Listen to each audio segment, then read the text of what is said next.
A comfortable abode with a gorgeous view of the Mediterranean Sea will serve as a perfect rain shelter. Well, this is what a real estate advertisement might have looked like for Neanderthals 100,000 years ago. Welcome to the weird and wonderful caves you could live in, or not. Of course, back then, neither real estate and advertising had been invented yet. Never mind the fact that Neanderthals couldn't build houses and often lived in caves. Yet, one of those caves looks an awful lot like a residential building. It's situated inside a high limestone cape called the Rock of Gibraltar. If the Neanderthals had had an economy, the caves inside this rock would have cost a bundle. Navigators discovered it in 1907. They just spotted a big hole inside the fortified rock. For many years, scientists have studied this place and found some traces of Neanderthals. They discovered ancient tools in the cave and bones of old animals. But the coolest thing was, they found 4 caves inside the rock. It was like a residential complex. Neanderthals lived alongside neighbors and helped each other hunt and fish. They created feather decorations and painted abstract drawings on the walls. Imagine our ancient predecessors hanging out in these caves 100,000 years ago. And now, scientists hang out there and study the primeval past of Neanderthals in detail. At the end of 2021, archaeologists uncovered a gap inside one of the caves leading to an unknown tunnel. They crawled through this hole and opened a new space under the cave roof. This place has been closed off from the outside world for over 40,000 years. And it seems it was one of the most prestigious apartments in the entire mountain complex. It has high ceilings with ancient stalactites. The ruined stone curtains divided the apartment into several rooms. Scientists also found the remains of ancient animals and scratches on the walls. It seems that Neanderthals had never lived here, but they used to visit this place. Archaeologists found the shell of a sea snail called dog whelk. One of the Neanderthals brought it here for some reason, but the primary owners of this place were hyenas. These caves show that Neanderthals were closer to humans than to monkeys. They had a way of life and even some customs. There's still a lot of work ahead, and scientists hope to find new rooms inside this rock. Meanwhile, in 2003, archaeologists discovered another early dwelling on the Isle of Flores in Indonesia. Among the green jungle, they found a cave with ancient tools. At first, everyone thought the human ancestors lived here, but then scientists discovered an unusual skeleton of an adult. A thorough analysis showed the skeleton belonged to a 30-year-old woman, 3.5 feet tall, just above the waist of an average adult. The woman's weight was equal to the weight of an adult shepherd. The skeleton didn't belong to Neanderthals or Australopithecines. It was a new unknown species, which scientists called Homo floresiensis, or simply the Hobbit. Also, there were remains of unusual ancient animals in the cave. It was an elephant the size of a cow, some large storks, and giant rats. Archaeologists have found out that hobbits were not the owners of this place. The main inhabitants were the rats the size of a cat. Maybe they were fighting the hobbits. Some analysis shows that Homo floresiensis wasn't our direct ancestor. They were in a separate branch of evolution. The hobbit skeleton looks more like that of a monkey than of modern humans. In 2009, in the dense jungle of Vietnam, archaeologists discovered Son Don, the largest cave in the world. If you go inside the cave and shout, you'll hear your echo a long time.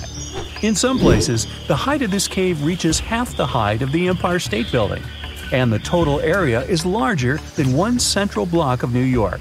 Son Don is one of the 3 caves in the Vietnamese jungle. Many intricate mazes connect these caves. Inside, you can find unique plants and trees that live separately from the outside world. It's a real underground jungle. In some places, you can find collapsed ceilings that let the sunlight in. Besides unusual trees and plants, ancient stalactites hang there. Some limestone deposits are more than 450 million years old. They were here even before dinosaurs appeared. There are also many rivers in the cave. Rainwater coming down from holes in the ceiling has formed them. Fast streams resemble slides in a water park. They lead to unknown underground labyrinths. Scientists have studied only a small part of all these caves. The next unusual cave is in New Zealand. Hundreds of thousands of fireflies live inside. Each of them glows with a blue light. Together, they light up the cave. It may seem to you that you're on another planet, but you can't stay there for a long time. Special air measuring devices are everywhere. Scientists monitor the level of carbon dioxide necessary for the normal existence of fireflies. These insects are sensitive to the environment. If there are many people in the cave, or they stay there too long, the park staff will ask them to leave the place. It's like you're literally stealing oxygen from the fireflies. We've seen some pretty amazing caves so far, but how about a scary one? We're going to the desert of Yemen's Al-Mara province. What we're looking for is not a cave, it's just a black hole in the ground, right in the middle of the desert. It's big, the size of a basketball court. It's not its size that could scare you, but what's inside. Scientists are still not sure what it is. From the depths of this black abyss, a disgusting smell of rotten eggs constantly comes out, and sometimes you can hear some strange, frightening sounds. The blackness of the giant hole in Yemen absorbs all the sun's rays, so you won't see what's there even with a powerful flashlight. People flew over this place by helicopter. They filmed using drones and the most powerful lenses, but they didn't catch anything except darkness. It looks like a big ink spot in the middle of golden sand. The locals are afraid to approach this place. They believe the cave leads to another dimension where evil creatures live. At the moment, the giant hole in Yemen is one of the most poorly studied and mysterious phenomenon of nature. How did it appear? How old is it? Where does it lead?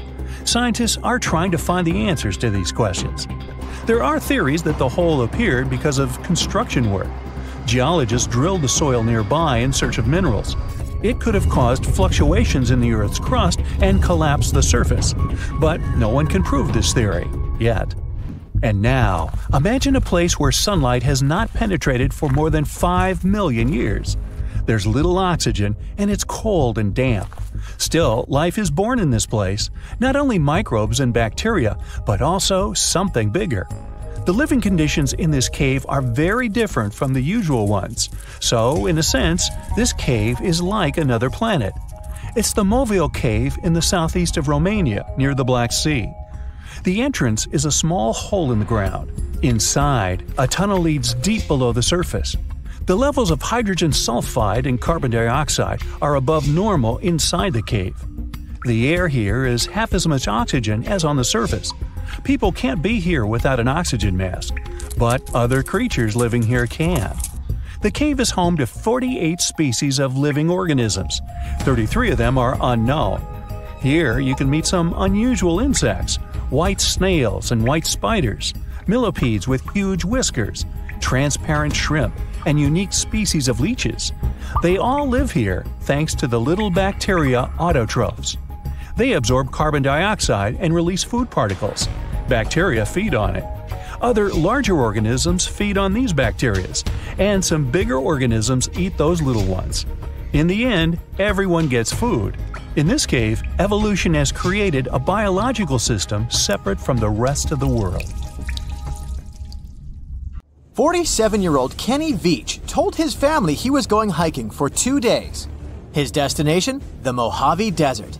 The man wanted to revisit a cave he had discovered during one of his previous hikes. But that was the last time anyone had seen Kenny Veach. A helicopter and over 30 search and rescue teams came back empty. The hiker was nowhere to be found. Was the mysterious M Cave behind his disappearance? The oddest thing about Kenny's case is the fact that he was a seasoned hiker. He often went on solo trips to explore deserts in California and Nevada. The man was an ultralight hiker. That meant he brought only the most basic of supplies: water, food, and a tent. That's all. But this was enough for several days of camping in the desert. Kenny would rarely bring a GPS device with him. He didn't even bother to pack a compass or a map. Some would call him reckless, but he managed to get back home every single time. Kenny wasn't shy either. He had a YouTube channel where he regularly posted his adventures. He named his channel Snakebit McGee because he picked up snakes wherever he went. But Kenny also had another habit. He went into every cave he found in the desert. Now, he didn't post many videos. Kenny mostly used YouTube to comment on other people's adventures. In a comment from June 2014, the man revealed that he had discovered a mysterious M-shaped cave. It was located in the Sheep Mountains of North Las Vegas. Kenny's description of the cave is where the weird part of the story begins. He spotted it while hiking and noticed the cave had an interesting entrance. It was shaped like a perfect letter M. Kenny went up to it, but something didn't seem right. He reported that his body started to shake as he approached the cave. The vibrations were so strong near the entrance that Kenny turned back. In his own words, he was scared for his life. It must have really been something if it frightened an experienced trekker. Kenny had an impressive track record. He had been hiking for 20 years. He explored caves other people were too afraid to even enter. Once, he was bitten by a rattlesnake and had to spend a week in the hospital. On his journeys, the man found skulls of all shapes and sizes, as well as old animal traps. Kenny slept on mountain peaks under the stars. One time, he hurt his leg on a mountaintop. He had to walk 20 miles back to his truck.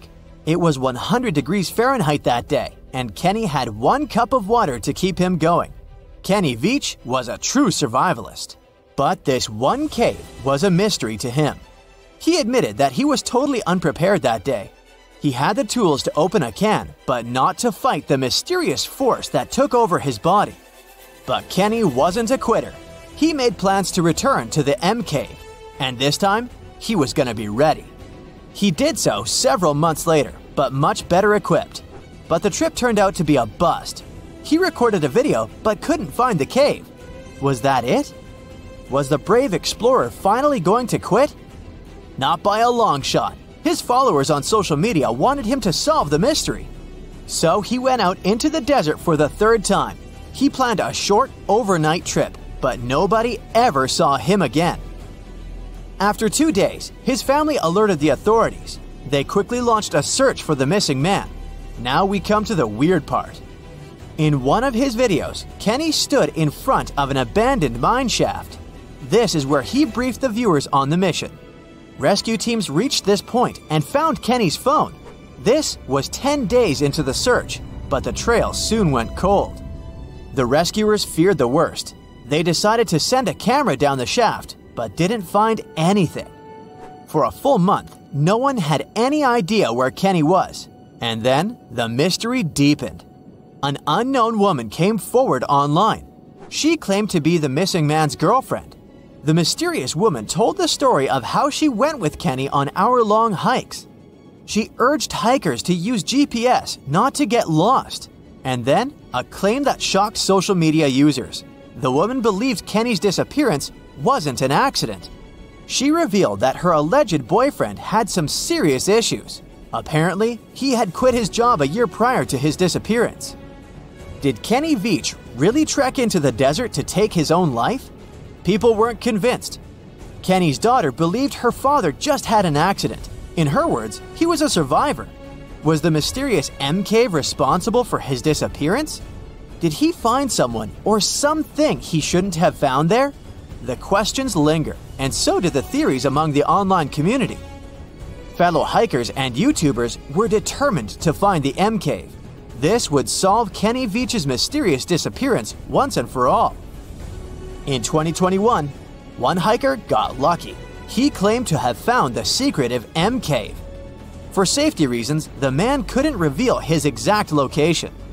The cave sits somewhere near Nevada State Route 375 East. The entrance to the cave really looked like an oversized letter M, just like Veach described it. But the shape is too hard to notice from ground level. Only when you look at it from above is the M shape visible. Who knows? Hikers might have been walking past it for years without noticing the cave. Even Kenny couldn't locate the entrance the second time he went looking for it. The cave wasn't very deep, but there was something odd at the entrance. There appears to have been a straight line of rocks. Did someone try to wall off the entrance? And at the back of the cave, there was an even stranger find. Small pieces of wood were scattered along the floor. They looked a lot like 2x4s that are used in construction. Was there a door here once? The hiker found a nail sticking out of the stone. It could be part of a latch that was there some time ago. But the strangest part was the writing on the wall. Hatch or Veach? It's hard to tell. The hiker that discovered the cave didn't want to stay to find out. He left the cave in a hurry. No, it wasn't because he felt a strange vibration in his body like Kenny. He just didn't want to be in a desert cave in the middle of nowhere. This is the Mojave Desert, one of the most dangerous landscapes on Earth. Could this setting better explain how Kenny Veach disappeared without a trace in 2014? The desert's nickname is well-deserved. This is where scientists recorded the hottest temperature on the planet. 134 degrees Fahrenheit, and the average temperature during summer, just 113 degrees Fahrenheit, no sweat. But you'll also need a blanket. At night, the air temperatures drop well below freezing. Talk about a climate roller coaster. And the list of dangers doesn't end there. The driest and hottest place in the United States is home to dangerous animals. Mountain lions, venomous lizards, spiders, and wasps. You name it. Any one of these animals can end the life of an unsuspecting hiker. There is a reason why Kenny always wore snake guards when trekking. And then there are mine shafts. Local authorities strongly advise hikers not to enter them. These old mines from the 1800s are highly unstable. A person can easily fall down a hidden shaft. They also have pockets of bad air, which can suffocate a person. And remember the likable wildlife? They too live in these shafts. Rattlesnakes, scorpions, and black widow spiders. Kenny Veach could have easily fallen into one of these shafts, and there would be no help for him from miles around, since Nevada is one of the least populated states. In 1991, somewhere in the lush jungles of central Vietnam, a local logger found a mysterious hole among the foliage and bushes. He looked in there and felt a strong wind blowing into his face. Then he heard a strange sound from the cave depths and realized that it was the sound of a river. The logger didn't check the cave, but decided to go back there with a flashlight and a rope. When he returned, he couldn't find the cave anywhere. He spent a few years searching for it. Finally, in the 2000s, the logger managed to locate it again. In 2009, he brought scientists to this place. They found out the cave, called Sundong, is the largest in the world. There's so much space here that you'll hear a long echo if you shout. Sundong's main passage reaches 660 feet in height in some places, which is more than half as tall as the Empire State Building. The area of the cave is so huge that an entire New York City block with 40-story skyscrapers would fit in there. There's a deep underground labyrinth under the jungles of Vietnam, hiding 3 of the largest caves in the world, and Sundong is number 1 on this list. The vast space inside is filled with various plants, unique microclimates, and different landscapes. There's a real jungle growing underground. It became possible thanks to the collapsed ceiling in some places. It lets sunlight penetrate there from above. There are huge stalactites 250 feet high on the ceilings and walls, which is more than the length of a passenger Boeing. They've been here between hundreds of thousands and millions of years. Some limestone deposits are more than 450 million years old. It means they've existed since the time long before the dinosaurs. Besides the jungle, there are also many rivers in the cave. They were formed because of rainwater coming down from holes in the ceiling. These rivers are smooth and fast, like slides in a water park. But riding them isn't the best idea, since they can carry you into one of those long labyrinths that the cave is full of. And we still don't know where they're going. You may find yourself in another unknown part of the cave. This is what happened in 2018. 3 divers accidentally discovered new areas in Sundong. The cave turned out to be much bigger than everyone thought. They dove into one of the cave's lakes and reached a depth of 256 feet. At the bottom, they found a separate tunnel. Divers lowered a fishing line with a lead weight there and found out that this place reaches a depth of 394 feet, and the tunnel is more than half a mile long. We still don't know the exact size of the tunnel. Sundong also connects to another huge cave. There are lots of things you can see in Sundong besides underground labyrinths and rivers. You can find spacious rooms with lakes, and you can walk for hours along dark mountain corridors. This place is strikingly beautiful, but dangerous at the same time. And the coolest thing is that you can take a walk here. Since 2013, Sundong Cave has been open to tourists. It's not just an easy walk to take some selfies though. The expedition to the cave lasts for several days. For the first day and a half, you'll explore the third largest cave in the world. And only after that, you'll reach Sundong. The path will take you through rivers, dense jungles, mountains, and rocks. You can meet many exotic birds, monkeys, and other animals. And according to many people, the way to the cave is even more impressive than the cave itself. When you reach your destination, you'll spend the next few days exploring Sundong. Together with other tourists, professional guides, and porters, you'll be sleeping in tents in different places in the cave every day. You'll see some stunning landscapes and, get ready for this, 400-million-year-old majestic fossils. There are also dark rooms with lakes that are good for swimming. Such adventurous expeditions become more popular every year. People who visited the cave call it the most amazing place they've ever seen. Another amazing cave is located in Indonesia, on the island of Flores. It's quite small, but holds amazing things inside. In 2003, a group of scientists discovered ancient artifacts here, including fossils of primitive tools, such as sharpened stones.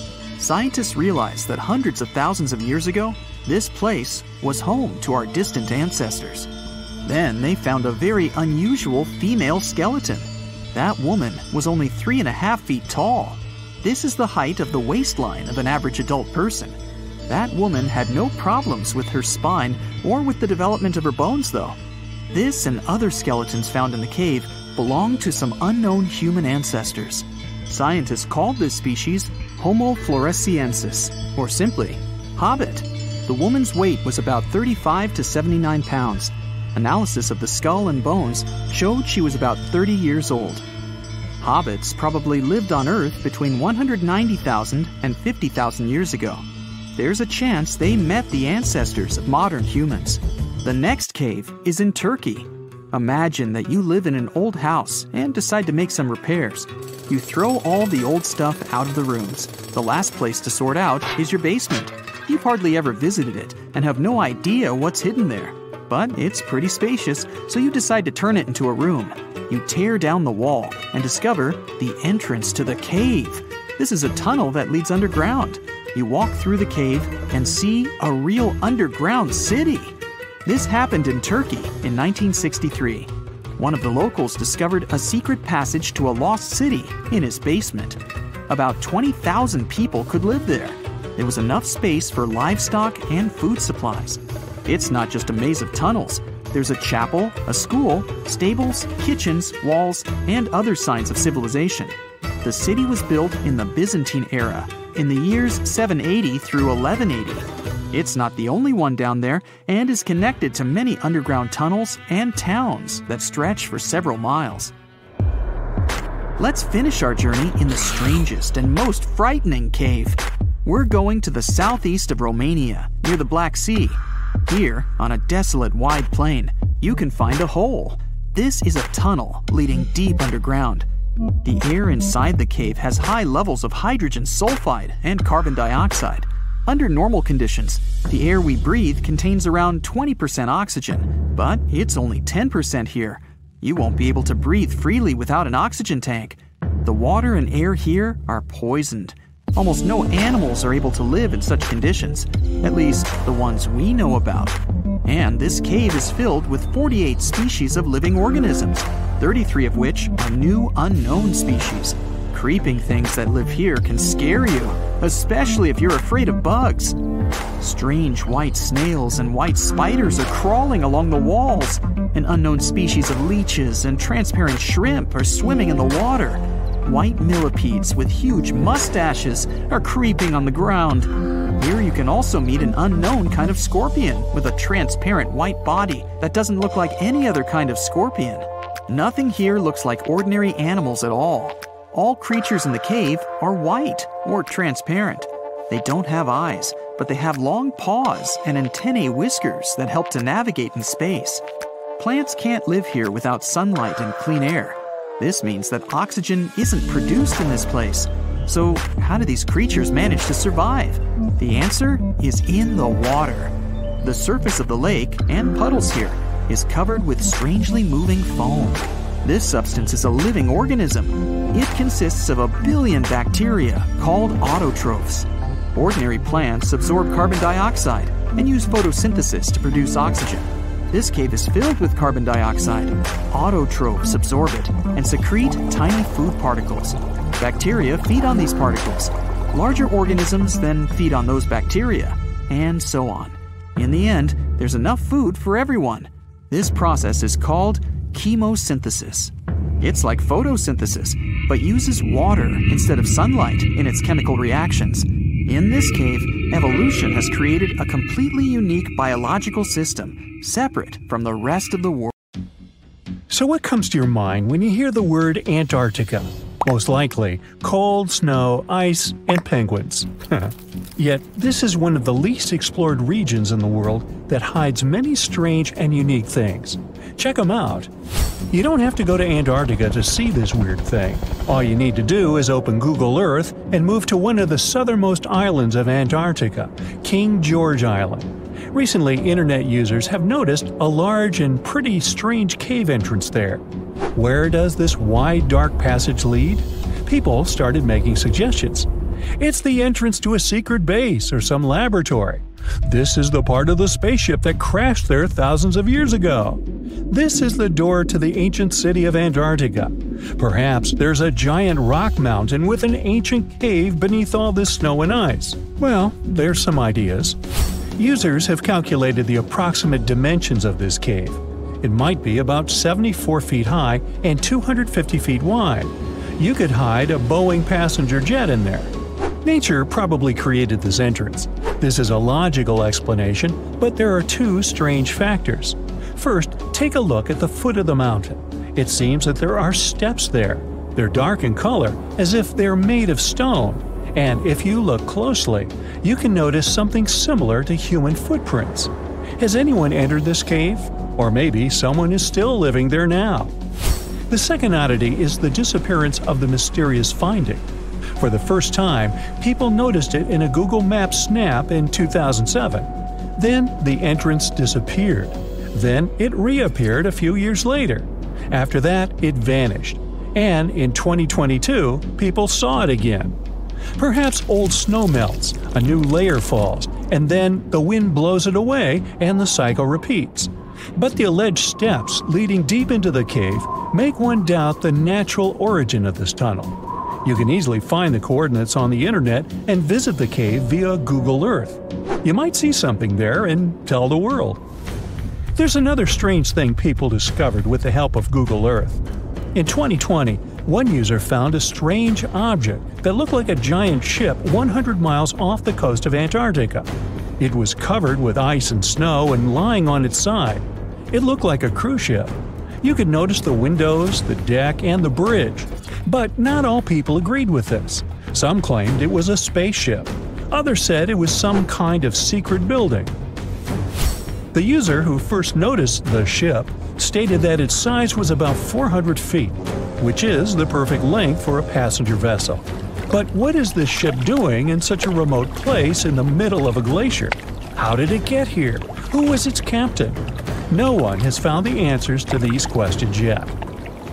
In 2016, people using Google Earth discovered a photo of an unknown sea monster floating off the coast of Antarctica. This creature resembled a giant squid with a length of about 200 feet. This is slightly shorter than 3 train cars. Just imagine this kraken swimming in Antarctica's dark, icy waters and dragging to the bottom everything it meets on its way. Maybe it's the great and terrible Chulu, or one of its offspring. You will quickly notice this blood-red waterfall among Antarctica's endless, dazzling white landscapes. Don't worry, it's not blood. For many centuries, the waterfall has been painting snow in a bright red color. The stream flows straight out of a white iceberg. Let's look inside and find out what's happening there. Millions of years ago, there was a small crystal-clear pond, but then a glacier formed around it. A thick layer of ice and snow blocks sunlight, heat, and oxygen access. For millennia, the reservoir remained in this cold vacuum. But at one point, the water made a hole in the icy wall and broke out. When this salty water comes into contact with oxygen, it immediately turns scarlet or rusty. Antarctica is the only place where you can find such a unique natural phenomenon. One of the driest places on Earth is located in Antarctica. It's one of the most lifeless deserts in the world, the McMurdo Dry Valleys. In this desert, you won't see the scorching sun, hot sand, and cacti. A desert means a place with a lack of precipitation and life. The McMurdo Dry Valleys meet these parameters. But this place is also unique for Antarctica, since you won't find glaciers there. Despite the frost, ice can't form in the desert because it hasn't rained for millions of years there. It also never snows. A strong wind coming from the mountains reaches speeds up to 200 miles per hour. It would be difficult for you to stay on your feet there. The wind is filled with moisture. It heats up and evaporates all the liquid and snow in the desert because of its high speed. Only dry air reaches the ground. But you can find several lakes there. They don't freeze, only thanks to the high concentration of salt. The water is so salty that large life forms can't develop there. But scientists have found microscopic organisms near the lakes. 20 million years ago, Antarctica was filled with swamps, trees, and swarming with insects and animals. But now, it resembles the surface of Mars, literally.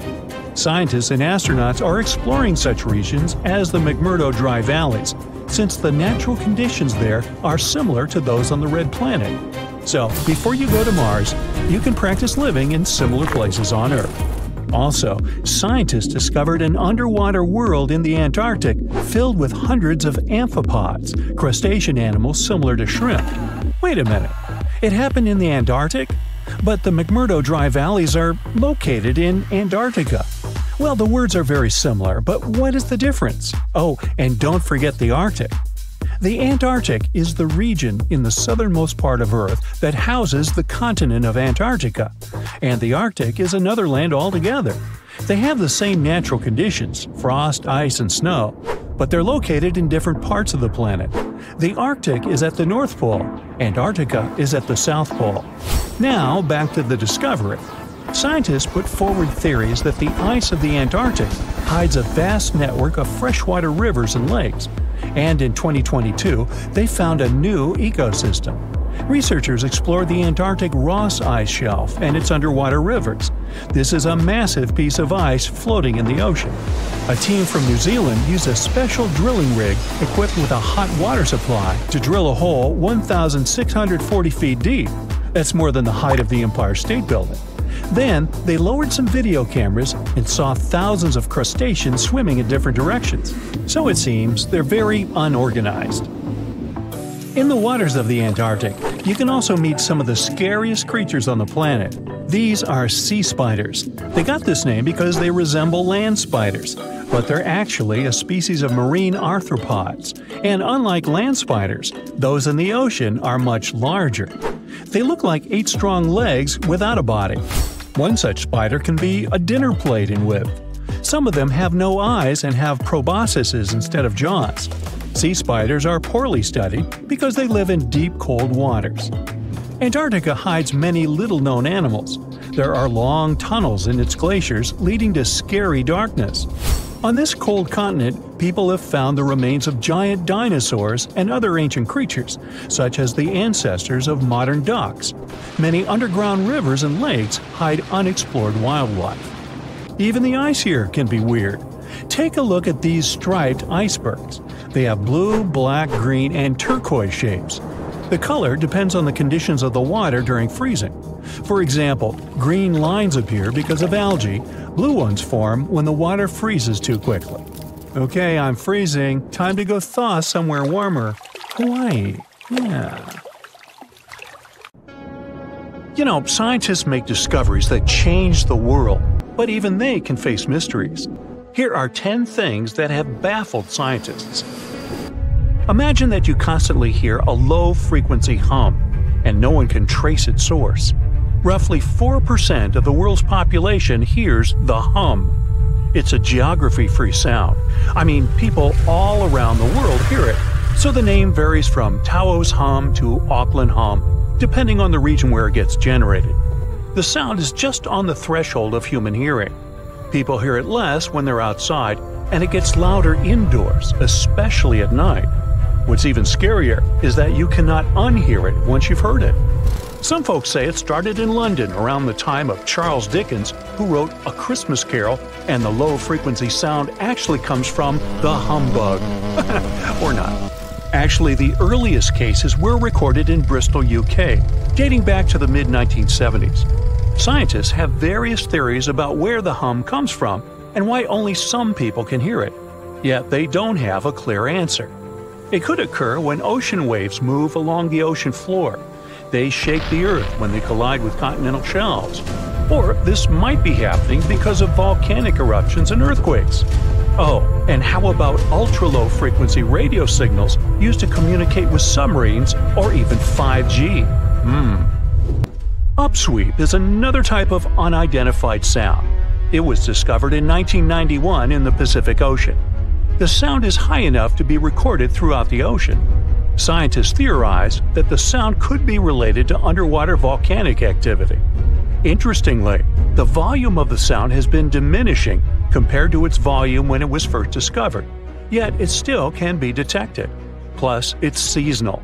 It reaches its highest volume in spring and fall. Is it related to seasonal changes? No one really knows for sure. The next mysterious thing is a cone-shaped monument found in the Sea of Galilee in Israel. This monument was discovered accidentally by sonar scanning in 2003, but the findings were published only in 2013. The monument weighs 60,000 tons. It was once submerged by rising waters.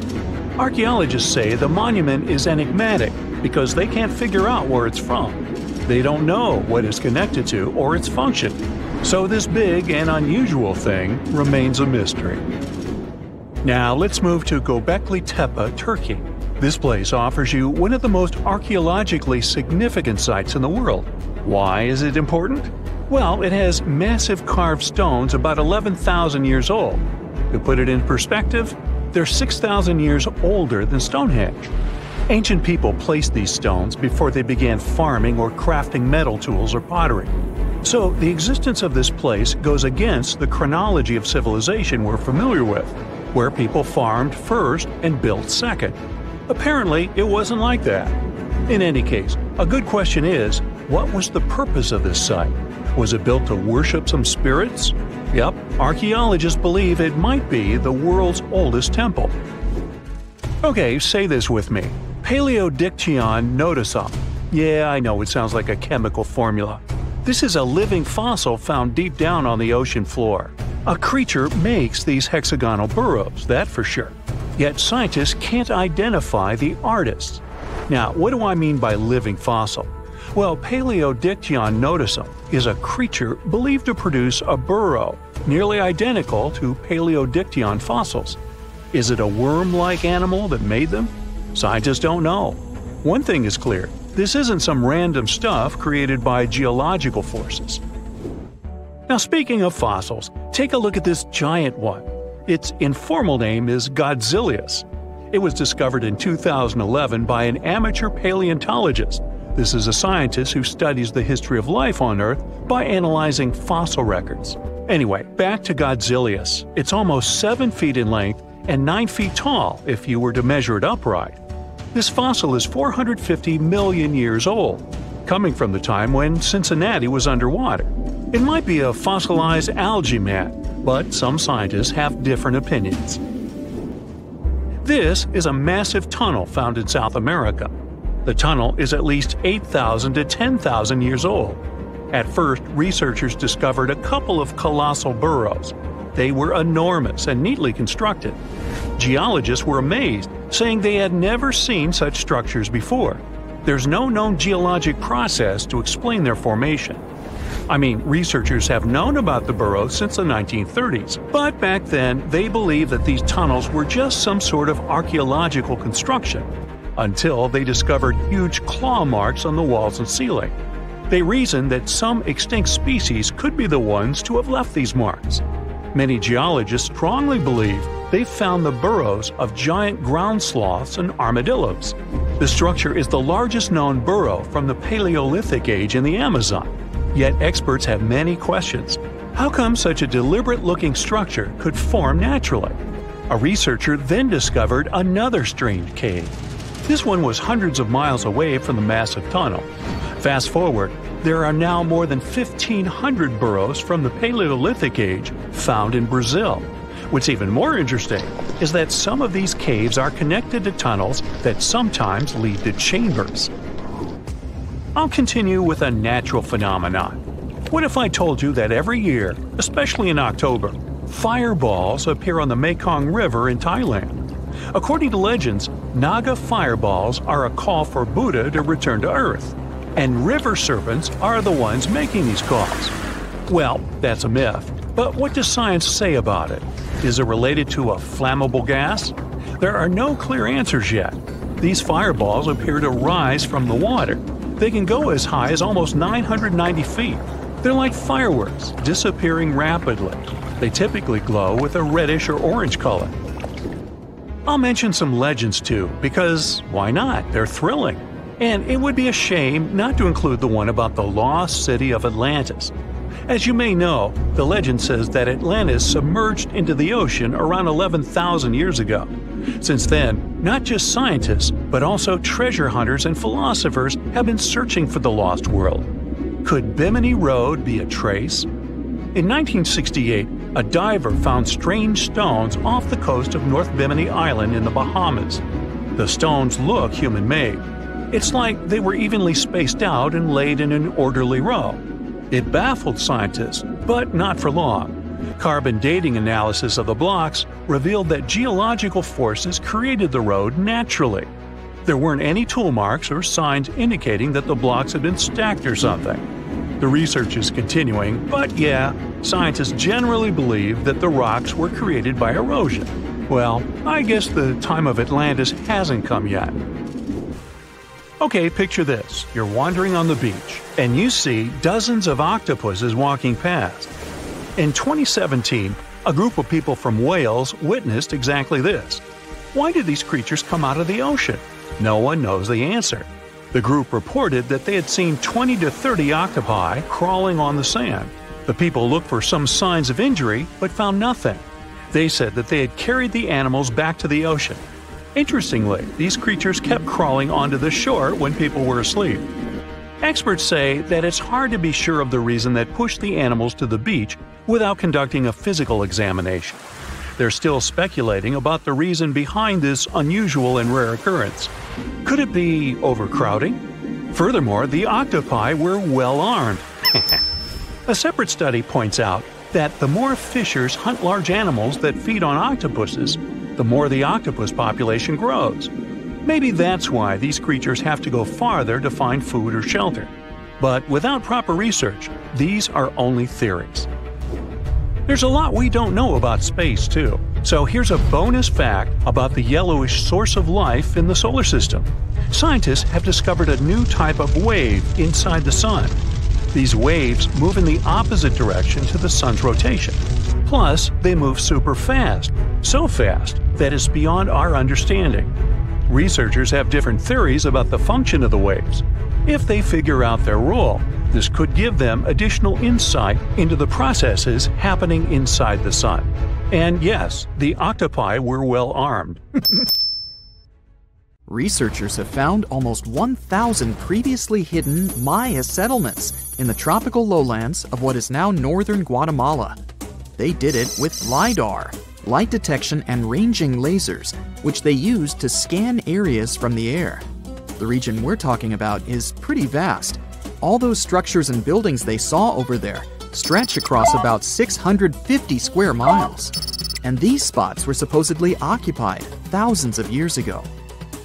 It seems all these structures were pretty densely packed, so people lived close to each other. They had at least 417 ancient villages, towns, and cities where they could identify boundaries. These structures and buildings were actually a part of a state that looked like a kingdom. Some of these settlements were built as sports courts, civic, ceremonial, and religious centers, and residential homes. There were also massive palaces, platforms, dams, pyramids, and causeways across that area. People who lived there also had reservoirs where they collected water. So, they needed the power to organize thousands of specialists and workers. And they also needed many skilled people to build such structures without the technologies we have today. They needed lime producers, architects, mortar and quarry specialists, lithic technicians, those who took care of legal enforcement, and other important roles to establish the true community. This cool laser scanning system researchers used while exploring this area can even penetrate very dense ecosystems and vegetation. The light bounces off different surfaces and then creates a digitally reconstructed map. This map is based on how much time it takes for the pulses to get back to a receiver. So, with this laser system, they discovered there were also lowlands for agriculture. So why exactly did the Maya settle in this region? It was a specific area. Plus, it was hard to build such an amazing kingdom in a tropical rainforest climate. Back in the old times, ancient peoples had mostly inhabited areas in drier climates. Over there, they would build water resources, which were some sort of the basis of society and a source of life. An example of this is Teotihuacan of Highland Mexico, although they did have a couple of navigable rivers they could use for transport and trade. But these rainforest areas had their advantages too. The Maya used natural resources like limestone, which was their primary building material, salt, and the volcanic rock obsidian, which they used for different tools. Also, they managed to find enough dry land to live and build homes there. The lowlands were seasonal swamps called bajos, and they were perfect for agriculture because of the fertile soil.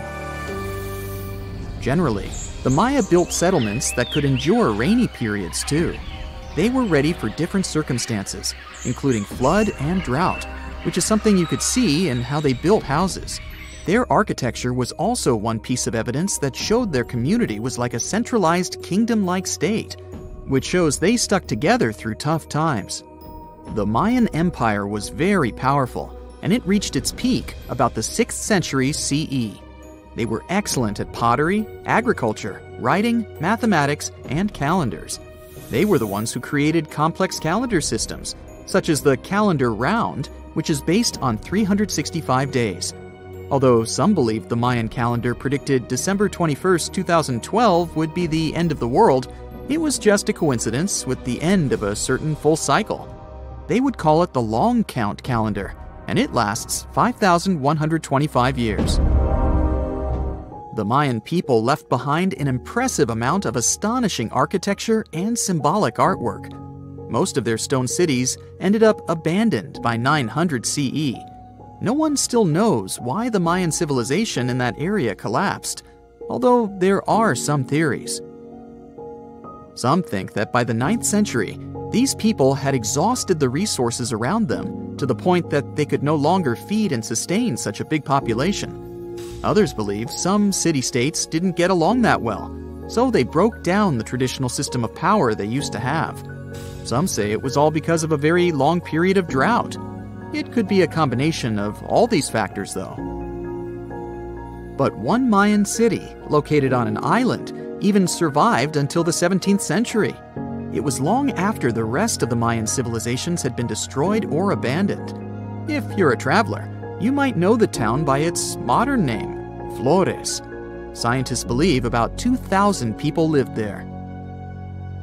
The earliest Maya people were farmers. They cultivated crops like beans, squash, corn, and cassava.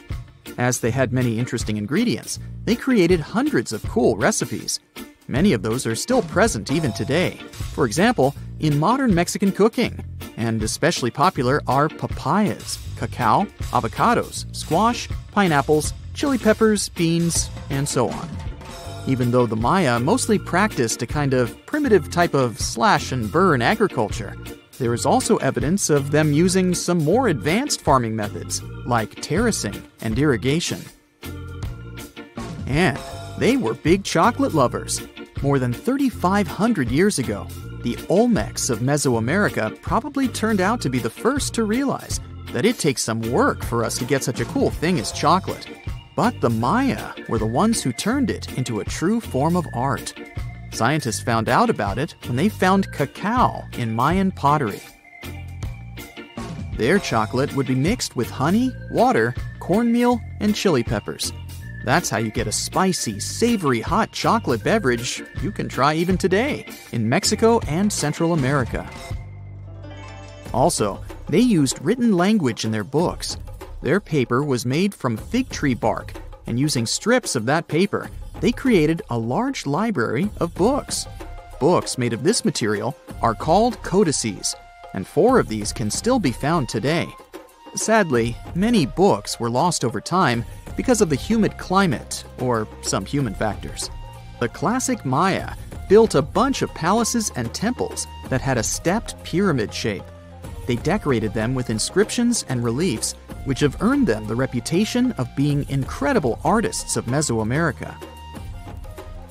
For the Mayans, flat foreheads were the most desirable thing on someone's face. They were generally really into aesthetics, and having a flat forehead was one of the main things where you could meet their highest aesthetic standard. They also liked to glam up their looks with makeup and clothing. Also, the Mayans were master tattoo artists. Actually, they were one of the first civilizations that started doing such forms of body art. They had a rich culture and believed in many things, such as fairies. Many civilizations across the globe believed in these mythical creatures, which had different names everywhere. The Mayans called those creatures aluxes. They would make sculptures of aluxes from wood or clay, take them to the forest, and hide in some secret spots. The Maya believed these sculptures would come to life during the night and take the role of guardians of their land, animals, and crops. The Maya believed caves were entrances that led to the underworld. You can even visit some of these caves if you like. For example, you can explore the jungles of Quintana Roo and Yucatan near Cancun. There are many spots where researchers found artifacts the Mayans had left behind. They were one of the first cultures that learned how to use rubber latex and make, for example, rubber balls for the many interesting games they had. They used natural latex and then probably mixed it with some other natural substances. That's how they came up with the bouncy balls they played with. They also built cool steam baths. The Maya had structures made from stone that looked like something we know today as bathtubs. Plus, they were building heated stone structures we know as sweat houses. Researchers found these in El Salvador and Guatemala, and they were previously hidden under volcanic ash. In 1991, somewhere in the lush jungles of central Vietnam, a local logger found a mysterious hole among the foliage and bushes. He looked in there and felt a strong wind blowing into his face. Then he heard a strange sound from the cave depths and realized that it was the sound of a river. The logger didn't check the cave, but decided to go back there with a flashlight and a rope. When he returned, he couldn't find the cave anywhere. He spent a few years searching for it. Finally, in the 2000s, the logger managed to locate it again. In 2009, he brought scientists to this place. They found out the cave, called Sundong, is the largest in the world. There's so much space here that you'll hear a long echo if you shout. Sundong's main passage reaches 660 feet in height in some places, which is more than half as tall as the Empire State Building. The area of the cave is so huge that an entire New York City block with 40-story skyscrapers would fit in there. There's a deep underground labyrinth under the jungles of Vietnam, hiding 3 of the largest caves in the world, and Sundong is number 1 on this list. The vast space inside is filled with various plants, unique microclimates, and different landscapes. There's a real jungle growing underground. It became possible thanks to the collapsed ceiling in some places. It lets sunlight penetrate there from above. There are huge stalactites 250 feet high on the ceilings and walls, which is more than the length of a passenger Boeing. They've been here between hundreds of thousands and millions of years. Some limestone deposits are more than 450 million years old. It means they've existed since the time long before the dinosaurs. Besides the jungle, there are also many rivers in the cave. They were formed because of rainwater coming down from holes in the ceiling. These rivers are smooth and fast, like slides in a water park. But riding them isn't the best idea, since they can carry you into one of those long labyrinths that the cave is full of. And we still don't know where they're going. You may find yourself in another unknown part of the cave. This is what happened in 2018. 3 divers accidentally discovered new areas in Sindong. The cave turned out to be much bigger than everyone thought. They dove into one of the cave's lakes and reached a depth of 256 feet. At the bottom, they found a separate tunnel. Divers lowered a fishing line with a lead weight there and found out that this place reaches a depth of 394 feet, and the tunnel is more than half a mile long. We still don't know the exact size of the tunnel. Sindong also connects to another huge cave. There are lots of things you can see in Sindong besides underground labyrinths and rivers. You can find spacious rooms with lakes, and you can walk for hours along dark mountain corridors. This place is strikingly beautiful, but dangerous at the same time. And the coolest thing is that you can take a walk here. Since 2013, Sindong Cave has been open to tourists. It's not just an easy walk to take some selfies though. The expedition to the cave lasts for several days. For the first day and a half, you'll explore the 3rd largest cave in the world. And only after that, you'll reach Sindong. The path will take you through rivers, dense jungles, mountains, and rocks. You can meet many exotic birds, monkeys, and other animals. And according to many people, the way to the cave is even more impressive than the cave itself. When you reach your destination, you'll spend the next few days exploring Sindong. Together with other tourists, professional guides, and porters, you'll be sleeping in tents in different places in the cave every day. You'll see some stunning landscapes and, get ready for this, 400-million-year-old majestic fossils. There are also dark rooms with lakes that are good for swimming. Such adventurous expeditions become more popular every year. People who visited the cave call it the most amazing place they've ever seen. Another amazing cave is located in Indonesia, on the island of Flores. It's quite small, but holds amazing things inside. In 2003, a group of scientists discovered ancient artifacts here, including fossils of primitive tools, such as sharpened stones. Scientists realized that hundreds of thousands of years ago, this place was home to our distant ancestors. Then they found a very unusual female skeleton. That woman was only 3.5 feet tall. This is the height of the waistline of an average adult person. That woman had no problems with her spine or with the development of her bones, though. This and other skeletons found in the cave belong to some unknown human ancestors. Scientists called this species Homo floresiensis, or simply, Hobbit. The woman's weight was about 35 to 79 pounds. Analysis of the skull and bones showed she was about 30 years old. Hobbits probably lived on Earth between 190,000 and 50,000 years ago. There's a chance they met the ancestors of modern humans. The next cave is in Turkey. Imagine that you live in an old house and decide to make some repairs. You throw all the old stuff out of the rooms. The last place to sort out is your basement. You've hardly ever visited it and have no idea what's hidden there. But it's pretty spacious, so you decide to turn it into a room.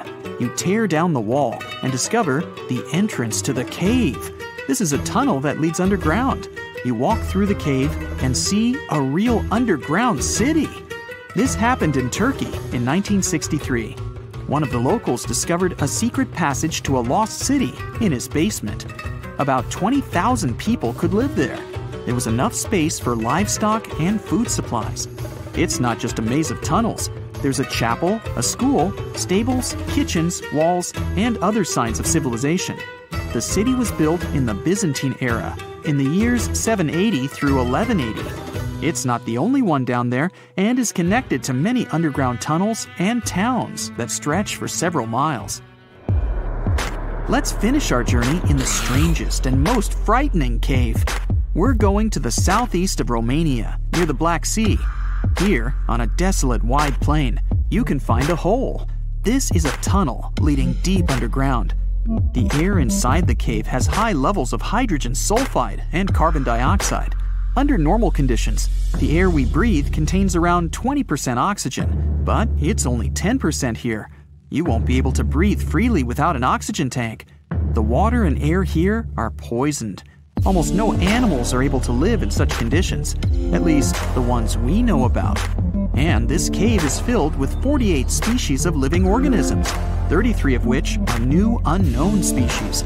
Creeping things that live here can scare you, especially if you're afraid of bugs. Strange white snails and white spiders are crawling along the walls.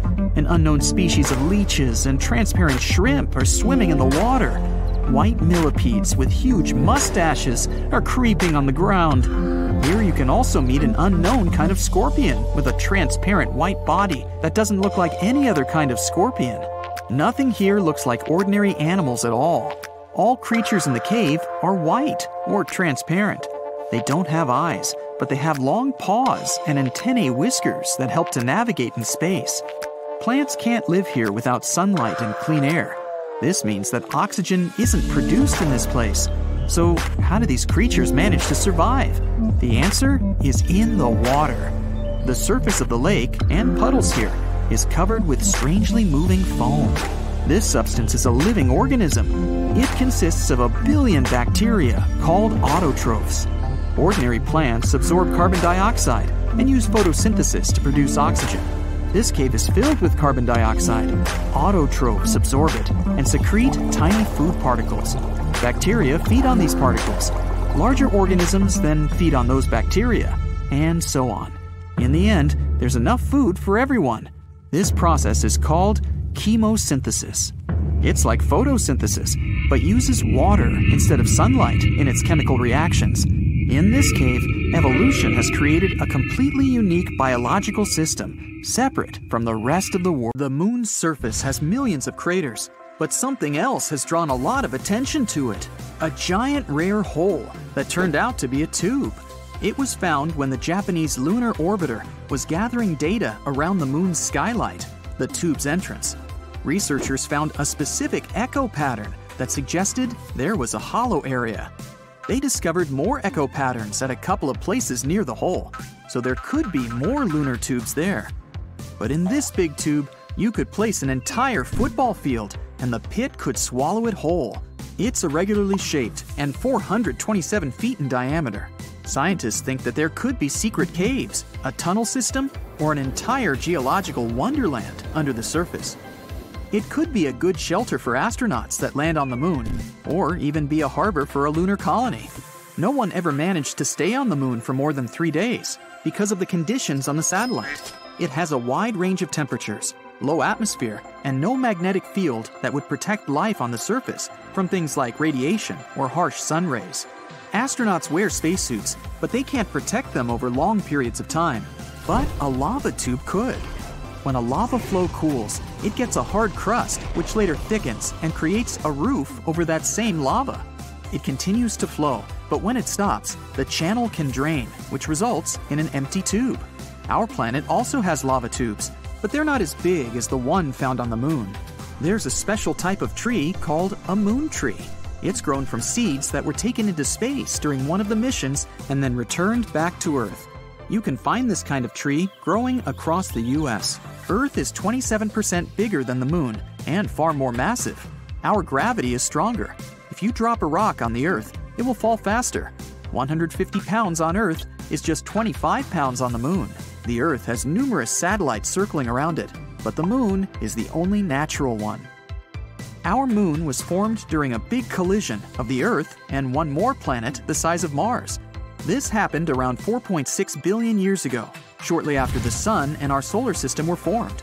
After the collision, a cloud of vaporized rock went into orbit around our planet, cooled, and shaped into a ring of small solid bodies.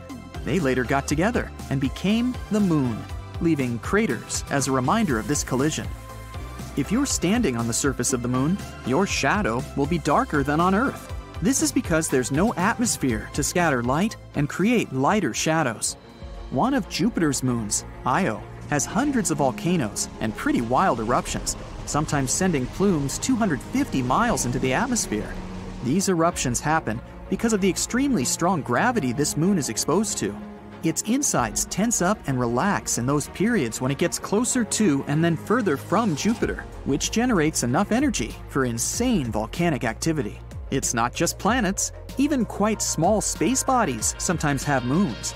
In 1993, researchers discovered a 20-mile wide asteroid and its 1-mile wide moon. You'd need 400,000 moons to match the brightness of our central star, the Sun. The moon reflects the light it gets from the Sun, but it doesn't produce its own. That brightness depends on the angle between the moon, the Earth, and the Sun. Our moon is around 32 Earths away from us, and 29 Earths at its closest. When the night is dark and clear, it seems like you can touch a full moon. But if you wanted to do it, you'd have to travel up to 250,000 miles. Still, there is water on the moon. Not puddles or lakes, but grains of water ice exist in permanently shadowed parts near the moon's poles. Scientists think that water got on the moon a long time ago, during a period when both the moon and Earth were constantly struck by asteroids and comets, which contained water ice. This process may have even helped us get our own lakes and oceans, not just the moon's icy water. Newer research says that the moon's interior already had water, and it went to the surface during volcanic activity. The same might have happened on our planet too. Out of 200 moons in our solar system, our moon is the 5th biggest one. Jupiter's moon Ganymede is the biggest one, almost 1.5 times bigger than ours. Apollo 11 was the mission where humankind first landed on the moon. It was a very important moment, broadcast all over the world. But it was almost interrupted by a huge windstorm that was going on in Australia back then. Parker Dish was placed there, which was something we used to get the broadcast signals from the moon. The moon is not a perfect circle. It's more in the shape of an egg, with the thicker end pointing toward us. This shape is derived from its rotation. A full moon can keep you awake. Studies showed that people experienced less deep sleep, and it took them longer to fall asleep during the full moon period. It wasn't about its brightness, but the lunar cycle that influences our internal body clock. Each year, the moon is moving away from Earth because of the interaction between the moon's gravitational force and our oceans. In 1 year, it moves around 1.5 inches away, which means that in around 600 million years, it will be 14,600 miles further from Earth than it is now. This number isn't accidental. That's the time when total solar eclipses will stop happening. Humankind hasn't set foot on the moon in a few decades, but footprints there are still fresh because there are no winds up there, so these tracks can stay there for millions of years. The moon has its own time zone called Lunar Standard Time. Time is different on the moon, so a year there is divided into 12 days, considering each is as long as our month. Days got named after astronauts who walked on the moon. The moon calendar starts the moment Neil Armstrong stepped onto the moon in 1969. There are possible energy sources for living beings on one of Saturn's moons.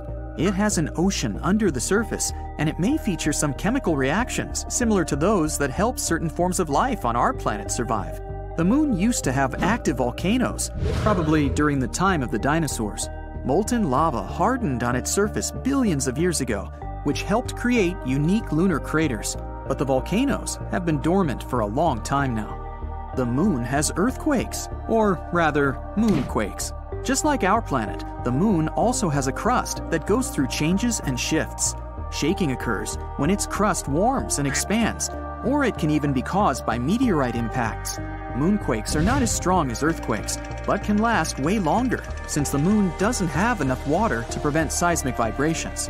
The moon has a big range of temperatures because it doesn't have an atmosphere. During the day, it can go up to 200 degrees Fahrenheit, but at its poles, the temperature is around -400 degrees Fahrenheit.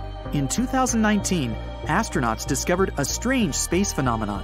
The moon was crossing in front of the sun, and at one moment, it seemed like it stopped and then started moving backward. It's the same optical illusion like when you're driving on the highway and pass a car that's slower than you. At one moment, as you move ahead, it may appear like it's going backward. The crust of the moon is not equally thick in all its parts. Some are up to 37 miles thick, while others are much thinner. The moon itself doesn't change colors.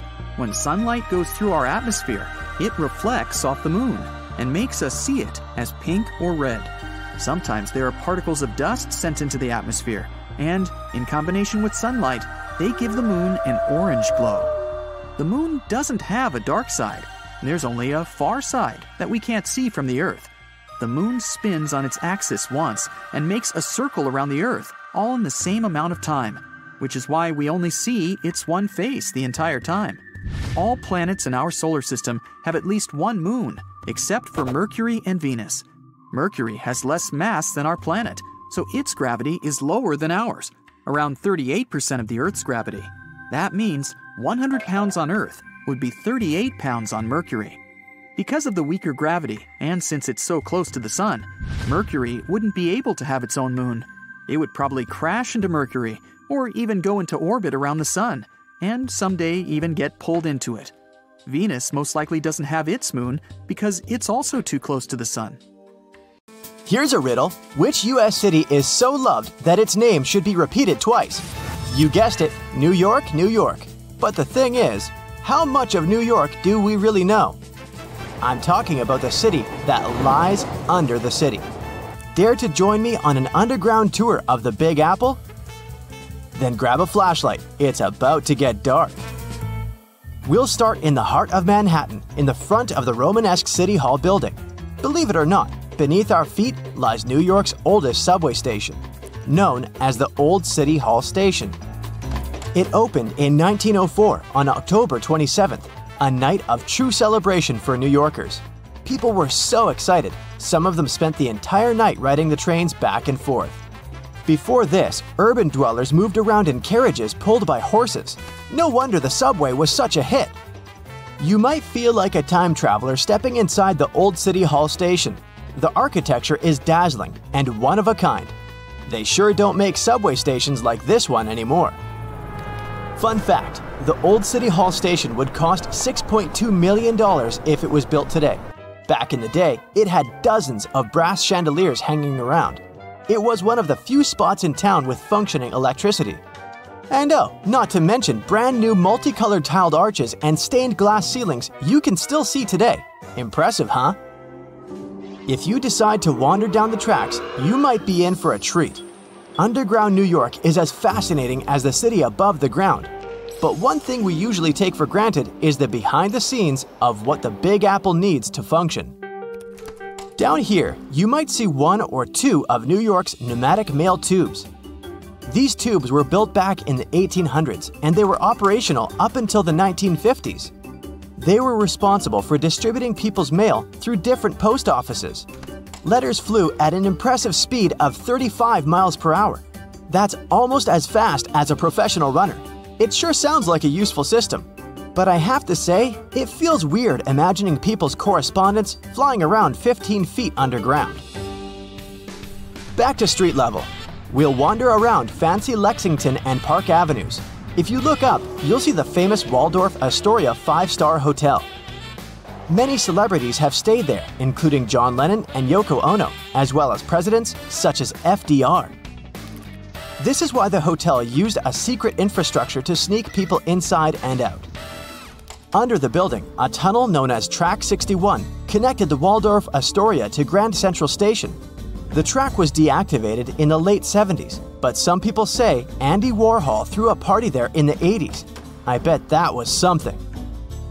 For the next part of our visit, we'll have to take the subway uptown. We'll get off at 125th Street and find ourselves on the scenic waterfront of Riverside Park. Here, you'll find abandoned tracks of an old metro line. If you follow the tracks, you'll get to an underground graffiti gallery, aka the Freedom Tunnel. The tunnel is named after a graffiti artist from the 80s, who is commonly known as Freedom. While exploring these tunnels, we'll see over 40 graffiti pieces he painted over 15 years. There are spray paints of James Dean, Mona Lisa, and even a self-portrait of Freedom himself. Moving on, let's wander around the northern part of NYC for a bit. Walking in Van Cortlandt Park will feel like hiking upstate, but believe me, you're still in the city. Along the way, you'll encounter some big ventilation towers made of stone. These towers were once part of an old New York infrastructure. They make up the remains of what used to be the Croton Aqueduct. In the 1800s, the city's water supply flowed through a 41-mile-long underground tunnel, all the way from Croton River in upstate New York to Bryant Park in Midtown Manhattan. Oh yes, and I should probably tell you that Bryant Park wasn't a park. Instead, it hosted a colossal stone structure that looked pretty much like something ancient Egyptians would build. This 4-acre structure served as the city's water reservoir. It even had a pathway on top so that people could enjoy a nice afternoon stroll while looking at the reservoir's crystalline water. Now, all this exploring might have made you hungry, but don't worry, our next stop includes a yummy treat. We'll have to leave Manhattan and make our way to Brooklyn. In case you didn't know, New York City is made of 5 boroughs: Manhattan, Queens, Bronx, Staten Island, and Brooklyn. Crown Heights, that's our stop. Would you believe me if I told you that beneath these streets lie caves full of aging cheese? How very Parisian of them. To get down there, you'll have to make your way through a century-old building that now works as an office space. Maybe wave hello to all those hard-working people and disappear in one of the stairways that will take you 30 feet below the ground. You won't need a flashlight for this one. The caves are bright and renovated and can hold up to 22,000 pounds of cheese. But hey, it might stink. That's the main reason cheesemakers decided to use underground tunnels to age cheese in the first place. After a bite or two of some delicious cheese, let's keep going. While still in Brooklyn, you might see tons of locals enjoying a sunny day in the McCarran Park pool. This pool is a huge attraction, being 3 times the size of an Olympic pool. As the NYC explorer you are becoming, you might even go for a swim. But hey, there's a much more interesting part to this attraction. The pool was built in the early 1900s, but it was shut down in the 50s.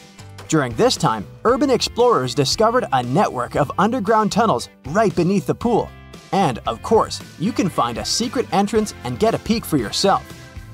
There, you'll not only see the pool's filtration and heating system, but also a lot of graffiti from the time the site was abandoned. Neat! This question may sound weird, but have you ever seen a cow in New York? I sure haven't. Well, maybe there's a reason for that. Apparently, New York still has underground tunnels that were constructed for the transportation of cattle. Once New York started to flood with automobiles, cows became a burden for traffic. Until a 200-foot-long cow passage was built below 12th Street to transport the livestock that was ferried over from New Jersey. These days, you won't be able to visit this place in person because the tunnel was most likely destroyed. But historians found blueprints proving its existence. To add to the list, archaeologists discovered a very peculiar fossil a while back.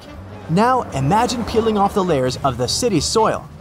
First, at 15 inches, you'll find a layer of wires. I'm talking TV cables, electricity, and all that. Digging deeper, at 4 feet, you'll see water and sewage pipes. But then, at 15 feet down under the surface of NYC, diggers have found a fossilized shipwreck. The wreck is located right under Broad Street, where there was once shallow water. They believe the wreck dates back to the 1600s. It's 92 feet long and 25 feet wide. Oh, and that's not all. At the intersection of Bowery and Canal Street, engineers stumbled upon a room with its walls and ceiling covered in mirrors. And no one has managed to explain the existence of this bizarre place yet. Our Big Apple Underground visit is coming to an end, but we sure did more than just scratch the surface on this one. Before we finish, let's enjoy the best of what NYC cuisine has to offer, a good old bagel. Who knows, maybe next time we'll do Paris or even London. See you soon, explorer! Antarctica. It was once a green land full of dinosaurs, but now it's a frozen continent bigger than that of the US that doesn't belong to anyone. It isn't hard to find. Wherever you go, just go south until you get to the big icy thing at the south pole of our planet. It lies within the Antarctic Circle, and it's the largest single mass of ice on Earth. The continent is bigger than the US and even bigger than all of Europe. And still, Antarctica was officially discovered recently. Scientists hadn't known of its existence until 1820. After the discovery, it took another 2 decades to confirm it was a whole new continent, and a few more decades after that to decide on a name.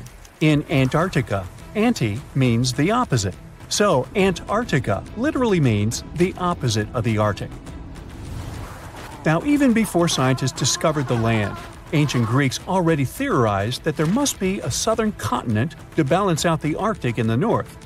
Also, some scientists who studied Polynesian artwork and oral history believe that Polynesians found the continent over a millennia before the Europeans did. Anyways, today we all know of this icy land at the South Pole. Because of its location, there are just 2 seasons there, summer and winter, and both last 6 months. In summer, it's a bit warmer, and the continent exists in pure daylight. And in winter, it's dark all day long. 98% of Antarctica is ice. This continent alone stores 60% of the planet's fresh water. And yet, despite all those water reserves, Antarctica is the biggest desert in the world. By definition, a desert is an area with sparse vegetation and little snow or rain. Notice that plenty of sand isn't a necessary condition here, even though the continent does have some sand and even sand dunes. It also gets a lot of wind. Antarctica is the windiest continent on Earth, and wind speeds can reach 200 miles per hour. That's even faster than hurricane winds. The little snow the land gets never melts. It just builds up over time, for centuries and millennia. So there's a thick ice layer there. This makes Antarctica full of hidden secrets. There's a whole new world underneath its ice. For example, there are a lot of mountains on the continent that are like 9,000 feet tall. It's taller than 3 Burj Khalifas stacked on top of each other, if we must, and that's currently the tallest skyscraper in the world. But we don't see all those mountains because they're all hidden under the ice sheet that's almost 16,000 feet thick. There's also a lake down there, beneath over 11,000 feet of snow. The lake is called Lake Vostok, named after Vostok Research Station, under which it's located. Originally, it was just a hypothesis. Over a century ago, a scientist suggested that the huge pressure created by tons of ice could decrease the melting point of ice in the lowest layers of the ice sheet, creating liquid water, which could form a lake. He didn't prove his ideas in his lifetime, but others continued his work and confirmed that this theory was true. There's also a canyon in Antarctica, hidden underneath huge masses of snow too. It's deeper than the Grand Canyon we have in Arizona. There is a mountain range that divides the continent into 2 parts, East Antarctica and West Antarctica. The western part of the continent is experiencing higher temperatures and is starting to melt. If West Antarctica melts and releases its stored water, it will raise the average global sea level by about 16 feet. That will be enough for some cities all over the world to completely disappear. Perhaps the first to turn into a water world will be Thailand's capital, Bangkok, which is just 5 feet above sea level. Then it will be Amsterdam in the Netherlands, followed by Ho Chi Minh City in Vietnam, Cardiff in the UK, and New Orleans in the US. People do a lot of work in Antarctica now, residing there for many months at a time to study this mystery of a continent. Over the years, even a few children were born there. But it's not a country, and the land doesn't belong to anyone. It's governed by the Antarctic Treaty System, an agreement of peaceful research and collaboration that suspends all territorial claims. It was first signed by 12 nations, and now there are 59 supporters, half of whom have decision-making powers. The continent is occupied all year round by researchers from all over the world. There are about 5,000 people living there in summer and about 1,000 in winter. Yet no one is a permanent resident there. People come and go, and the scientists take turns spending time there. The average yearly temperature there is -30 degrees. But there was a time when Antarctica was about as warm as Melbourne, Australia is today. It was about 40 to 50 million years ago. I wasn't around then. But the continent had green forests and dinosaurs roaming its land, chilling in the sun in a 63-degree Fahrenheit environment. That was before penguins. In our age, it's so cold that you won't even find any trees or bushes in Antarctica, just the snow. The only plants that can thrive in such extreme temperatures are lichens, moss, and algae. People can't stand such freezing conditions for lengthy periods of time either. So the continent has never had any indigenous population. Well, that is, if we don't count penguins, seals, whales, and a few other types of birds that live there now. Antarctica's fauna is the scariest and least diverse on the planet because only a few organisms can withstand its harsh conditions and because non-natives aren't allowed to be brought there. So, if you decide to travel to Antarctica with your cat, well, you can't. Hey, I don't make the rules. But those few species that live on the South Pole totally own the place. There are no more than 5,000 people there and around 20 million penguins. They are a kind of settlers, though.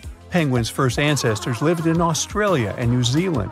There are still a few penguin species there, including the smallest penguin on Earth that is just 1 foot tall. Still, most of the penguins migrated to Antarctica at some point, possibly because they were attracted by the greater food supply there. It's not the cold that made them like the land. It turns out, most penguins leave the continent when the summer ends. The only ones that stay there are male emperor penguins, and they do it to warm and protect eggs left by their mates. But where do all the other penguins go? At first it was a big mystery even to scientists, but then they attached some tiny location devices to the legs of a few of these animals and figured it out. Penguins go to live in the southern oceans while it's too cold in Antarctica. None of them go ashore for half a year until they get back to the continent. When they come back, it's when those eggs, left for male penguins to nurture, start hatching, and so penguin families can be together when it happens. Penguins eat different fish, and the ocean is full of those despite its cold temperature. In some areas, water can reach below freezing temperatures because it's salty. But fish don't freeze there because they have antifreeze proteins in their bodies. Then there are also about 1 million seals in Antarctica. They like fish too, and they can hold their breath underwater for 2 hours. They see way better underwater than in the bright light of the day, and they also use their whiskers to locate food. Their breathing holes in the ice can freeze while seals are away, and they must use their teeth to make a new one. Seals can even sleep underwater and then resurface occasionally to get some air without waking up. I can appreciate that.